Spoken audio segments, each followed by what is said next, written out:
চট্টগ্রামে আইনজীবী সাইফুল ইসলাম আলিফ হত্যা মামলায় ইসকনের বহিষ্কৃত নেতা চিন্ময় দাসকে গ্রেফতার দেখানোর আদেশ দিয়েছেন আদালত।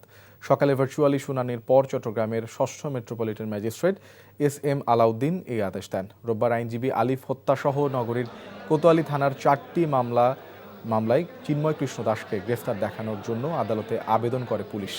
এছাড়া পুলিশের ওপর আক্রমণ, কর্তব্য কাজে বাধা, আদালত প্রাঙ্গণে ত্রাস সৃষ্টি, হামলার অভিযোগের বাকি 3টি মামলার শুনানি ভার্চুয়ালি হবে আগামীকাল। চট্টগ্রামের কোতোয়ালি থানায় দায়ের হওয়া রাষ্ট্রদ্রোহ মামলায় গত বছরের ২৫ নভেম্বর রাতে ঢাকার শাহজালাল আন্তর্জাতিক বিমানবন্দর থেকে ইসকনের বহিষ্কৃত সংগঠক ও সনাতনী জাগরণ জোটের মুখপাত্র চিন্ময় দাসকে গ্রেফতার করে ডিএমপির গোয়েন্দা শাখা।